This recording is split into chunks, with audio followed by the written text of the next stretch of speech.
Sir, और party meeting हुई है, क्या चर्चा हुई और जिस तरह की स्थिति है कोरोना के प्रदेश में, उसे निपटने को लेकर भी क्या बातें हुई? देखिए, बहुत बड़े इस संकट के दौर में सबको मिल करके चलना चाहिए। एक बहुत शुरुआत इस दृष्टि से ये सत्ता पक्ष और विपक्ष का साथ में बैठ करके चर्चा करना कोविड की सारी सिचुएशन पर, ये एक बहुत ही एक सार्थक संदेश देता है। हमारी चर्चा बहुत विस्तार से हुई और मैं कह सकता हूँ कि सार्थक चर्चा हुई है। सबका मानना है कि इस संकट के क्षण में हम सब लोगों को इकट्ठा हो करके जो लोगों की जान बचाने के लिए जिस रूप में सरकार मदद कर सकती है उसमें मदद करे। जहां कुछ चीज़ों को लेकर के ऐसा भी लग रहा था कि इसमें जो है कुछ और बेहतर करने के लिए इस प्रकार की गुंजाइशें हैं, तो सुझाव की दृष्टि से वो बातें भी हमारे ध्यान में आई हैं। और मैं विपक्ष का भी धन्यवाद करना चाहूँगा, मुकेश जी का, इनके साथ सभी माननीय विधायकों का भी, सीनियर सारे आशा जी हैं, धनराम शांडिल जी हैं, हमारे सिंघा जी हैं।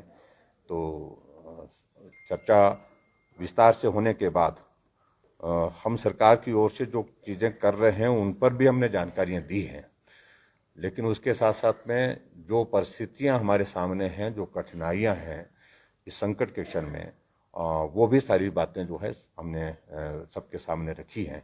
और उस दृष्टि से इस बात को लेकर के कि जहां कमियां हैं उनको और ज़्यादा सुधारने की दृष्टि से हम काम करें, और उसके साथ साथ में लोगों के जीवन को बचाने के लिए संकट क्षण में हम सब मिल करके काम करें। ये मुझे लगता है कि सबसे महत्वपूर्ण संदेश है। सर, बंदिशों को लेकर है क्या कुछ बढ़ाई जाएगी सख्ती? सुझाव की दृष्टि से बहुत सारी चीज़ों को लेकर के हमारी चर्चा हुई है और सबका मानना है कि बंदिशें थोड़ी और ज़्यादा करने की दृष्टि से अगर सरकार विचार करती है तो उसमें आगे बढ़ना चाहिए।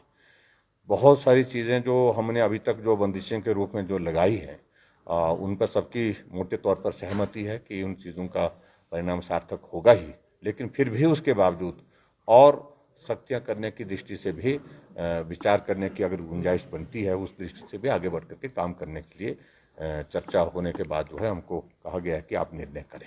सर, लॉकडाउन का भी कोई विचार आया हुआ हाँ जी। है? विपक्ष की तरफ से सुझाव आया लॉकडाउन को लेकर, क्या उसकी तरफ सरकार सोच रही है अभी जिस तरह की नहीं, सारी चीज़ों को लेकर के चर्चा हुई। बंदिशों का अगर हम जिक्र करते हैं तो लॉकडाउन के संदर्भ में भी चर्चा हुई है, और उसके साथ और फर्दर रिस्ट्रिक्शंस कैसे ज़्यादा हम सख्ती के साथ लागू कर सकते हैं, उन सारी बातों पर भी चर्चा हुई। सर, वैक्सीनेशन को लेकर भी क्या पूरे स्टेट में हर व्यक्ति को वैक्सीनेट किया जाएगा या क्या ड्राइव रहेगी, और जो वैक्सीनेशन उसका खर्च अगर ज़्यादा होता है तो क्या प्रदेश सरकार वहन करेगी? इस बारे में पहले कह चुके हैं, बड़ा स्पष्ट कर चुके हैं कि हिमाचल प्रदेश में जो वैक्सीन का अभियान जो है 18 से 45 साल का होगा, जिसके लिए रजिस्ट्रेशन का प्रोसेस अभी हाल ही में जो है उन्होंने शुरू कर दिया है।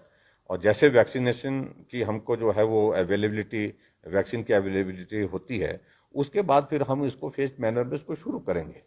और उसमें हमने बड़ा स्पष्ट किया है कि वो फ्री ऑफ कॉस्ट करेंगे, बिना किसी पैसे के जो है वो वैक्सीन लगेगी। और जो दूसरा जो 45 से ऊपर का वैक्सीनेशन का अभियान, और जिसमें कोमॉर्बिडिटीज के जो लोग हैं, पेशेंट हैं, वो भी उसमें शामिल हैं, और उन सब के लिए जो वैक्सीन का अभियान हमारा सुचारू रूप से चल ही रहा है। सर, ऑक्सीजन को लेकर काफी सारी बातें कही जा रही है। पेशेंट जो है, जो तीमारदार हैं, वो अभी भी आईजीएमसी में जो है ऑक्सीजन सिलेंडर लेके जा रहे हैं, तो ये स्थिति क्या क्या प्रेशर की कमी है वहाँ पर? नहीं, देखिए, और वेंटिलेटर का भी एक बात सवाल है। मैं जरूर कहना चाहूँगा कि अभी तक हिमाचल प्रदेश में ऑक्सीजन की कमी के कारण पेशेंट को संकट हुआ, पेशेंट की मृत्यु हुई, ऐसी चीज़ों को लेकर के मुझे लगता है कि इस तरह की घटना नहीं है। जरूर इस तरह की घटनाएं बहुत हुई हैं, पेशेंट को देरी से हॉस्पिटल पहुंचने के कारण स्थिति खराब हुई, और उसको जो है वो ऑक्सीजन के सारी इसमें जो चेन में जो उसको मेंटेन करना, उसमें कहीं कमी हुई होगी, तो उसके कारण कहीं जगह किसी को परेशानी जरूर हुई होगी। लेकिन अभी तक तो हिमाचल प्रदेश में ऑक्सीजन की कमी के कारण जो है वो किसी पेशेंट की मृत्यु हुई, ऐसा रिकॉर्ड में नहीं आया है। दूसरी बात मैं ज़रूर कहना चाहता हूँ, हमारे पास खाली सिलेंडर ऑक्सीजन के उपलब्ध हों, उसके लिए हमने केंद्र सरकार के लिए भी कहा है, केंद्र सरकार के समक्ष रखा है कि 5000 डी टाइप सिलेंडर हमको उपलब्ध कराएं, और उसके बाद दूसरे जो है बी टाइप जो है 3,000 हमको सिलेंडर उपलब्ध कराएं, इसके लिए हमने लिखा है। और उसके लिए अवेलेबिलिटी जब भी हो पाएगी हमको मिलेगी तो उसमें निश्चित रूप से उससे हमको बहुत बड़ी एक राहत होगी।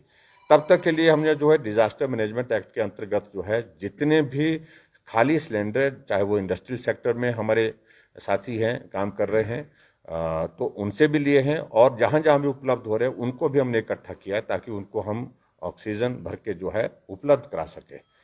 दूसरा, मैं विशेष तौर से धन्यवाद करना चाहूँगा केंद्र सरकार का कि पिछले कल ही हमको 6 PSA प्लांट जो है ऑक्सीजन के हिमाचल के लिए उसमें स्वीकृत हुए हैं।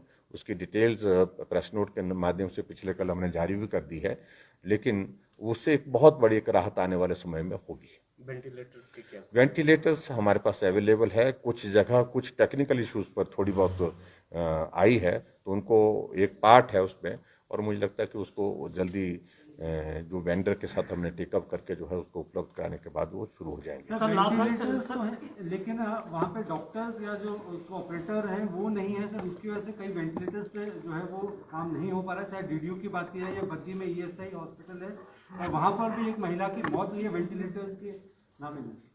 नहीं, चलो अब ये आपकी सूचना है, लेकिन मेरी सूचना इस प्रकार की नहीं है। वेंटिलेटर्स पर बहुत ज़्यादा लोग नहीं हैं, ऐसा पूरे स्टेट में हमने देखा है, लेकिन वेंटिलेटर्स उपलब्ध हो इस बात को हम सुनिश्चित करने की पूरी